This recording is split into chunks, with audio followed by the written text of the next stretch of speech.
오늘부터 대림절 주간입니다. 첫 주는 희망의 메시아가 우리의 희망이 되신다라는 것을 우리가 마음에 품고 주님이 다시 오심을, 주님 강림하심을 사모하고 기다리는 그러한 절기로 우리가 하나님 앞에 서는 자세가 되어야 합니다. 근데 우리가 예수님께서 이 땅에 오시기 전에 그 선지자들을 통해서 예수께서 이 땅에 오실 것이다 라는 것을 계속해서 말씀하셨습니다. 근데 그것이 2000년 전에 기원전 4년경에 예수께서 이 땅에 발을 내디디시고 나타나셨습니다. 사람들은 그가 나사렛에서 난 그냥 보통 사람이다 이렇게 생각하지만은 철저하게 성경의 말씀대로 그 베들레헴이라는 것은 빵집이란 뜻이죠. 우리나라식으로 하면 떡집입니다. 떡집. 그러니까 생명의 양식을 주기 위해서, 우리에게 생명을 주기 위해서 바로 베들레헴에서 태어나셨다라는 겁니다. 그래서 사람들은 그를 어떻게 취급했습니까? 하나님을 모독하는 자다. 하나님의 말씀을 전하고 하나님의 이름을 드러내는 그 일을 하는데도 불구하고 오히려 하나님을 모독하는 자다. 왜 하나님을 모독하는 것이냐면 네가 하나님의 아들이냐 그러니까 그렇다 그러니까 이 참남하다 이렇게 말하거든요. 참남하다. 하나님을 모독하는 것이다 이란 말입니다. 네가 어떻게 하나님과 똑같이 여기는 하나님의 아들이라고 그러느냐. 이건 하나님을 모독하는 일이다 해서 그 바리새인들이나 서기관들이나 이 장로들이 호시탐탐 노릴 기회를 찾고 있었던 겁니다. 그래서 그를 빌라도 법정에 넘겨주고 결국 십자가에 처형을 하였지만은 3일 만에 부활하셔서 말씀하신 대로 제자들에게 나타나셨습니다. 예수님께서 우리에게 희망이 되시는 것은, 소망이 되시는 것은 바로 우리는 사실 죄 때문에 죽어야 됩니다. 죽은 자입니다. 죄의 삭스로 사망에 이르는 자입니다. 근데 그를 살리시겠다고 하나님께서 아들을 보내서 살리시겠다고 우리에게 약속하신 것이기 때문에 그 희망을 가지고 이스라엘은 살아왔습니다. 근데 그가 오셨는데 정작 그를 십자가에 처형을 해버렸죠. 그죠? 그러나 오히려 그것이 십자가의 죽으심이 바로 우리 죄를 우리 죄를 가지고 십자가에 죽으셨다는 사실입니다.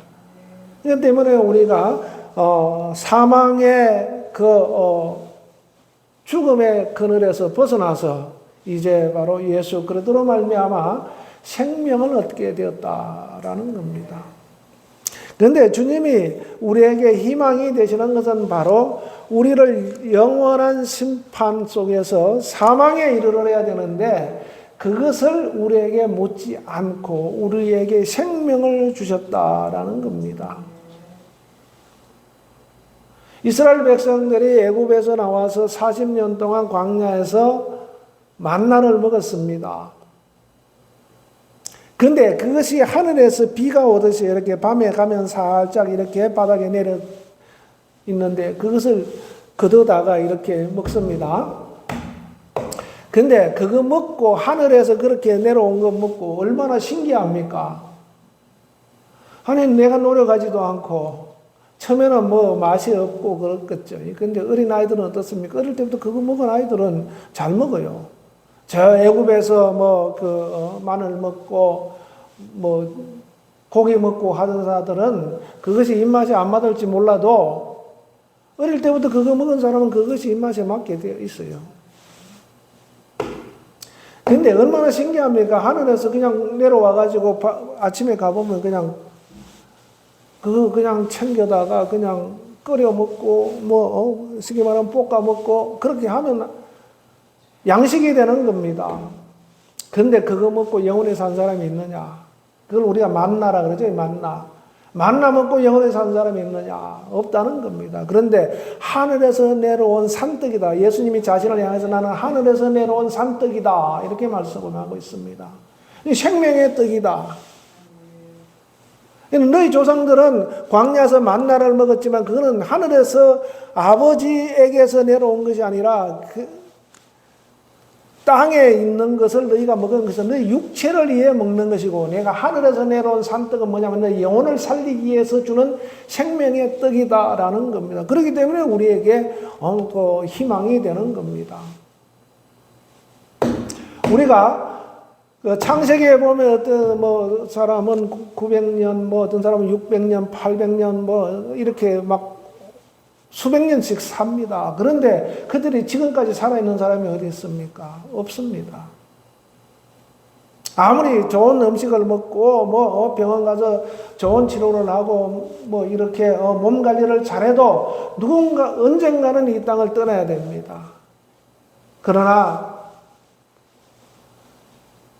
우리에게는 영원히 사는 길을 하나님께 열어놓으셨습니다. 그래서 내가 너희에게 줄 생명의 떡이다. 내 살을 받아 먹어라. 내 피를 받아 마시라. 라고 이렇게 말씀하고 있습니다. 그런데 이것은 어떻게 우리가 예수의 피를 받아 마시고 예수의 살을 받아 먹는가? 그것은 바로 우리의 믿음이라는 것은 믿음으로 그게 가능하다 이 말입니다. 그래서 그 믿음으로 그 양식을 먹고 누가 사느냐? 내가 의지적으로 그것을 믿음으로 그것을 먹지만은 내가 진짜 사는 것은 뭐냐면은 내 영혼이 사는 것이다 이 말입니다. 내 영혼이 사는 것이다. 그래서 그걸 아는 사람은 희망이 있는 겁니다. 그런데 예수님께서 그렇게 우리에게 그렇게 자신의 몸을 내어 주시고 우리에게 생명을 주시고서 내가 너희와 함께 하겠다라고 이렇게 말씀하고 있습니다. 언제까지? 22절에 다시 같이 읽어보겠습니다. 시작. 내가 너희에게 분부한 모든 것을 가르쳐 지키게 하라. 볼지어다 내가 세상 끝날까지 너희와 항상 함께 있으리라 하시니라. 아멘. 자, 내가 세상 끝날까지. 세상 끝날이라는 것은 주님이 오실 때가 세상 끝입니다.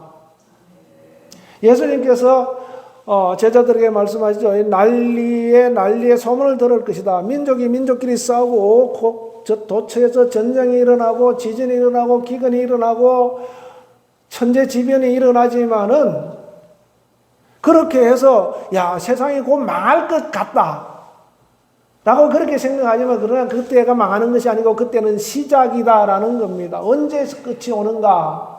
주님이 오실 때라는 겁니다. 주님이 오실 때. 그거는 그냥 신호일 뿐이고 언제 끝이 오는가? 주님이 오실 때. 그래서 너희가 정신을 차려야 된다라고 말씀하고 있습니다. 정신을 차려야 된다. 아멘. 깨어 있어야 된다. 사도 바울도 너희는 깨어라 근신하라 그러는. 사도 베드로도 깨어라 근신하라. 사도 바울은 너희가 정신을 차리고 깨어 있으라. 사도들이 계속해서 하는 말씀인 거고 예수님께서도 너희가 정신을 차리고 있어야 된다. 그거는 시작에 불과하고 진짜 주님이 오시면 끝이다라는 겁니다. 그게 바로 내가 세상 끝날까지라고 말씀하는데 주님이 오시면 세상이 끝나는데 그때까지 내가 너희와 항상 함께 하겠다. 따라합시다. 주님은 나와 항상 함께 하신다. 아멘. 주님은 나와 항상 함께 하시는 하나님이시다 이 말입니다. 언제까지? 주님 오실 때까지. 내가 주님 오실 때까지 못 살면은 내가 주님 앞에 갈 때까지 주님은 나와 함께 하신다라는 겁니다. 할렐루야. 그래서 주님이 오시면은 누가복음 4장 18절에도 포로된 자에게 자유가 있게 하고 눈먼 자가 보게 하고 억눌린 자를 자유케 한다 그랬어요.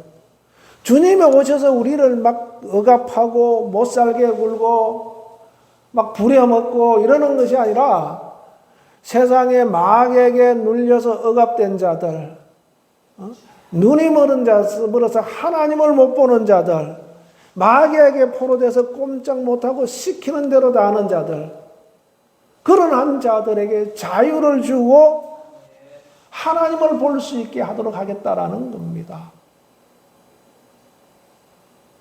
그래서 우리는 예수께서 이 땅에 오심으로 말미암아 마귀에게 포로된 그 포로의 사실을 끊어버렸어요. 우리 복음성가에서 보면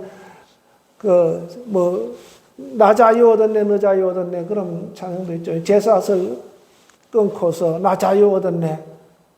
바로 우리는 마귀가 우리를 이렇게 묶어 놓은 거예요. 그래서 그 사슬을 끊고 우리에게 자유하겠다 이 말입니다. 그리고 우리는 하나님과 우리 사이가 왜 이게 관계가 교통이 안 되는가? 제가 하나님과 우리 사이를 이사야 선지자는 담을 쳐놨다 그래서 담을. 그래서 예수님께서 오셔서 그 막힌 담을 헐어버리신 겁니다. 그래서 하나님을 볼 수 있게 되어 있어요. 항상 죄에 억압되어 있고 마귀에 억압되어 있는 우리를 예수님께서 오셔서 자유케 하셨다는 겁니다. 이건 우리에게 엄청난 축복이다. 아멘. 내 몸은, 육체는 제한적이에요. 내가 미국을 가려면은 그냥 한 번에 그냥 슝 날아가는 게 아니고 비행기 타고 11시간, 12시간씩 비행기 타고 가야 LA나 뉴욕은 또 더 가야 되죠. 그죠? 그렇게 가야 됩니다. 그러나 우리 영은 그렇지 않은 겁니다.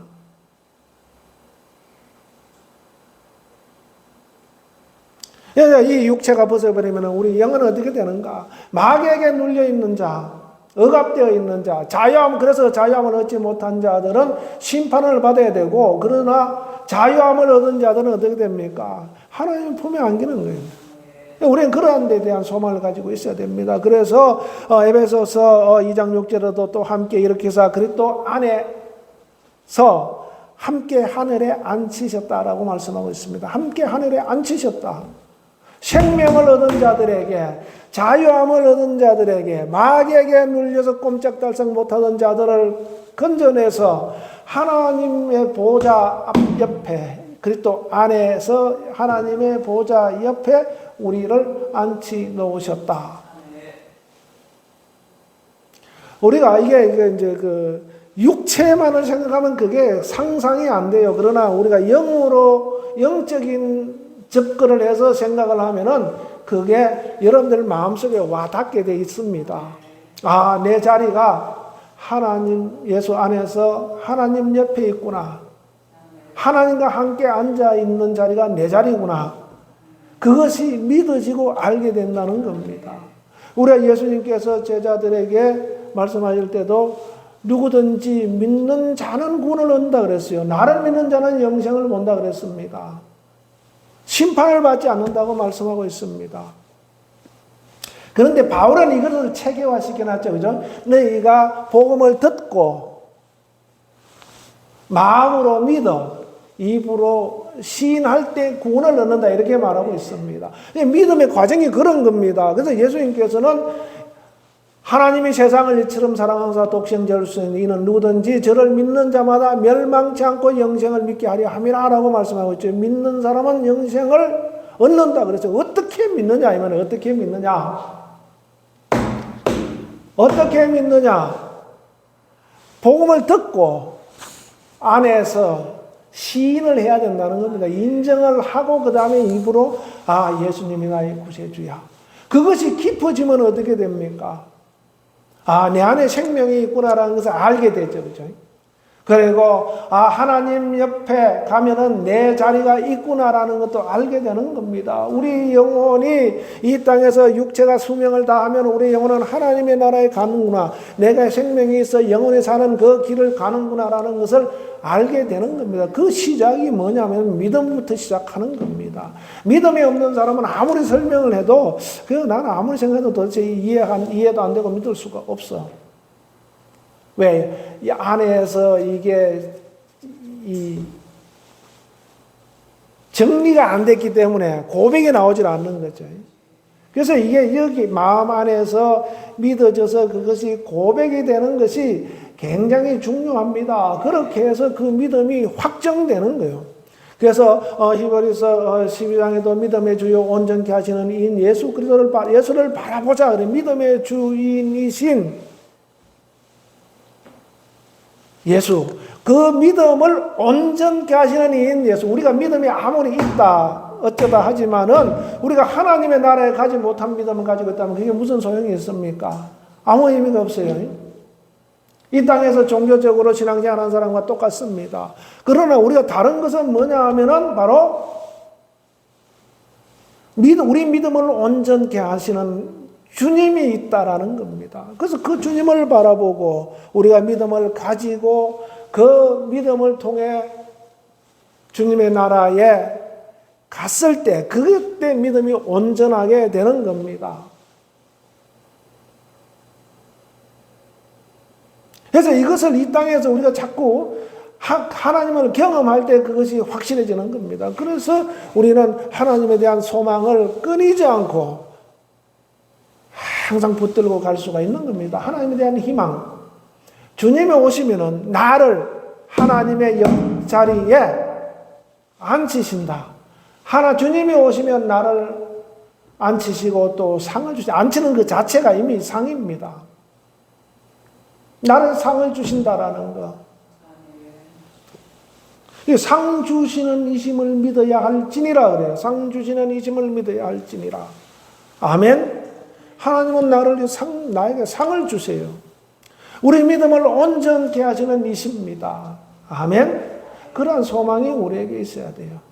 그래서 그러한 소망이 있는 사람이 어떻게 합니까? 나가서 복음을 전하죠. 그래서 오늘 말씀에서도 하늘과 땅에 있는 모든 권세를 주셨다 그랬어요. 따라합시다. 나는 하늘과 땅에 있는 모든 권세를 받은 자다. 하늘과 땅에 있는 모든 권세를 받은 자다. 아멘. 아멘. 이걸 이제 주님께 주셨는데 그 주님은 우리에게 그걸 주셨다 이 말입니다. 그래서 우리가 주님의 이름을 사용할 때 이 권세가 드러나는 거예요. 주님의 권세이기 때문에 되는 겁니다. 주님이 이런 권세도 없는데 우리에게 주었다 그러면 그게 무슨 능력을 나타내겠습니까? 우리가 말로만 슈퍼 가서 뭐 좀 사오라. 어떻게 사와요? 내가 돈을 주면서 마트에 가서 과일 하나를 사오라. 그러면 그 마트에 가서 살 돈이 내 돈이지만은 가져가는 사람이 그 돈을 쓰니까 그 돈이 효력이 나타나는 거죠. 그죠? 하늘과 땅에 있는 권세는 모든 권세는 주님의 것이에요. 그죠?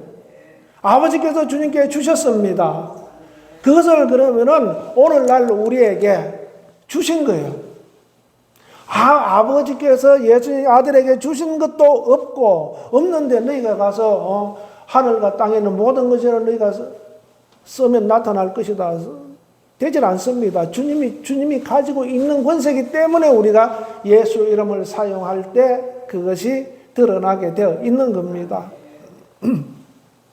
그래서 너희는 모든 족속으로 가서 제자를 삼아 아버지와 아들과 성령 이름으로 침례를 주고, 침례를 주는다는 것은 구원의 표죠. 구원의 표. 베드로전서에서 구원의 표라 그랬어요. 물은 구원의 표다. 침례는 구원의 표다. 그러니까 내가 구원받았음을 내가 시인하고 받는 거예요.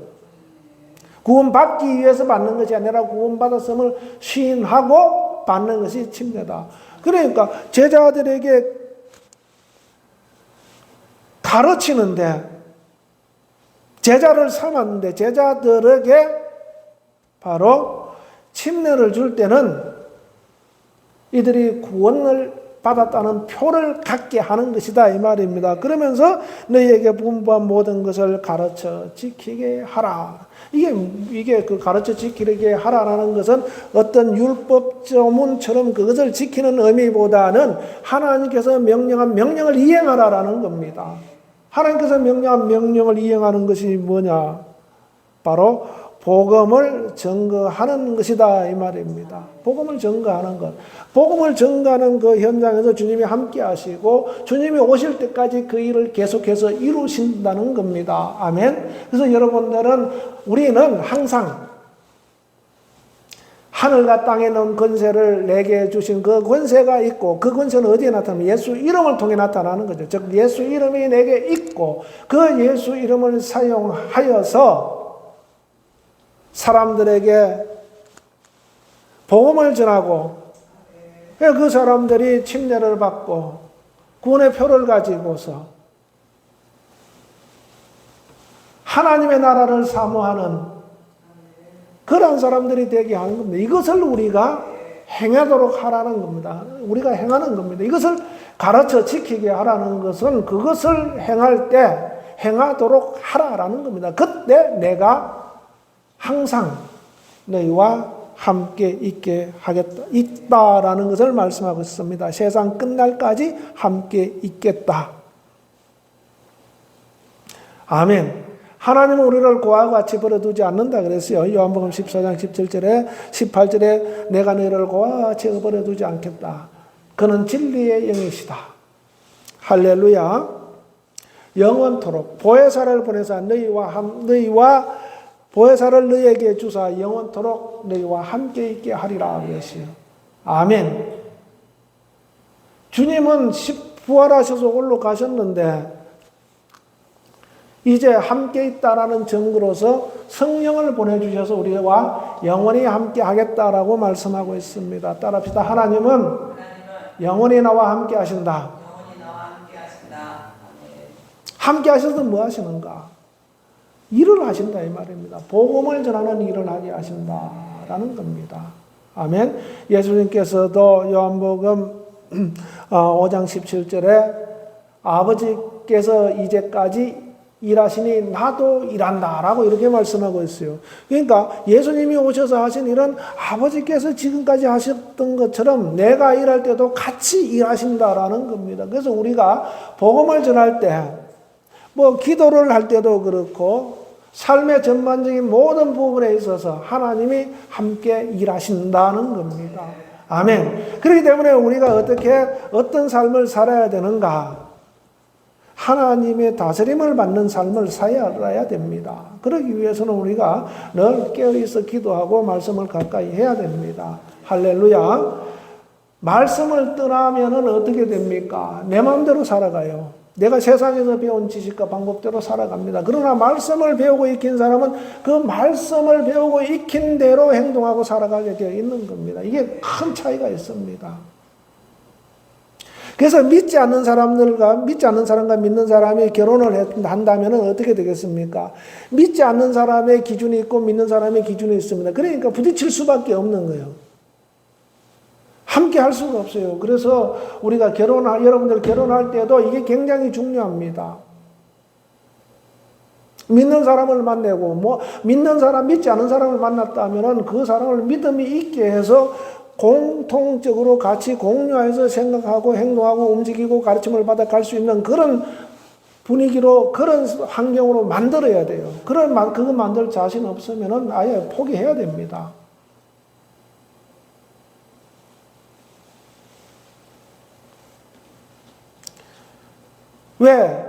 왜 그렇게 해야 되는가? 하나님이 일하시는데 제한되기 때문에 그래요. 하나님이 일하시는데 제한된다. 예수님께서도 아버지께서 이제까지 일하셨으니 나도 일한다라고 하는 것은 철저하게 그 일을 이루기 위해서 예수님은 어떻게 했습니까? 밤이 맞도록 기도하고, 밤이 새도록 기도했죠. 그죠? 틈만 나면 습관을 따라 기도하고, 바쁜 와중에서도 병자들이 막 수도 없이 몰려오는데 그거 하다가는 밥도 못 먹고 날새 며칠 새도 안 됩니다. 몰려온 사람들이 너무 많으니까. 그런데 끊었어요. 끊었습니다. 병자들은 오늘도 오고 내일도 오고 모레도 오고 또 옵니다. 그러니까 그거 받아주다가는 아무 일도 못하니까 끊고 어디 갑니까? 한적한 곳에 가서서 또 기도하는 거예요. 아버지께서 함께 일하심을 드러내기 위해서. 할렐루야.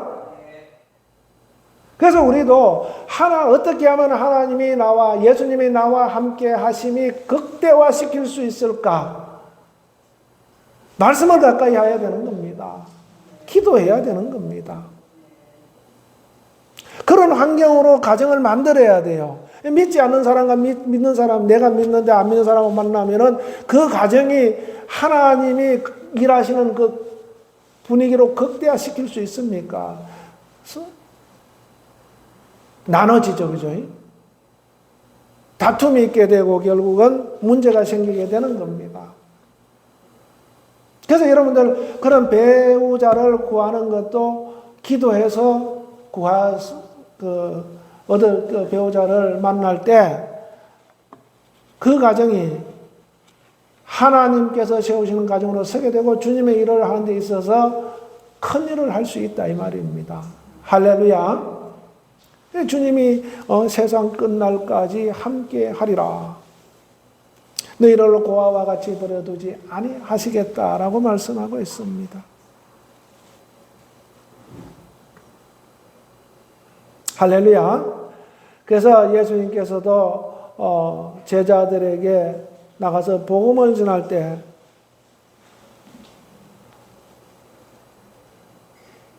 마가복음 16장에 너는 나가서 복음을 천하 만민에게 복음을 전파하라 그렇습니다. 그리고서는 제자들에게 너희가 무슨 독을 마실지라도 해를 받지 않고 귀신을 쫓아내며 병든 자를 고치고 무슨 독을 마실지라도 해를 받지 않겠다라고 말씀하시면서 그들에게 복음을 전할 것을 말씀하는데 제자들이 나가서 말씀을 전하니까 막 사람들이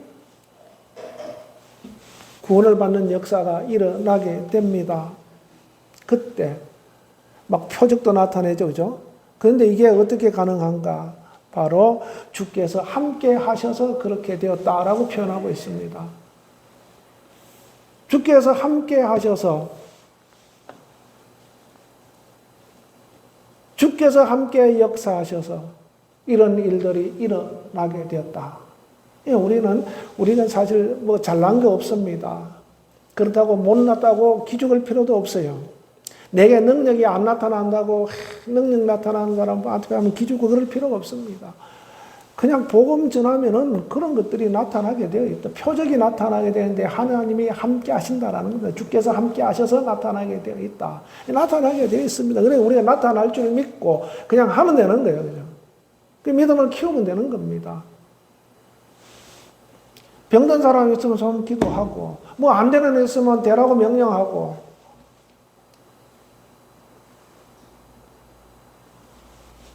주님이 함께 일하실 수 있는 나를 만들어야 되는 겁니다. 할렐루야. 그러한 주님이 오셔서 우리를 다스릴 때 우리는 이 땅에서도 희망이 있지만은 하나님의 나라에 가서도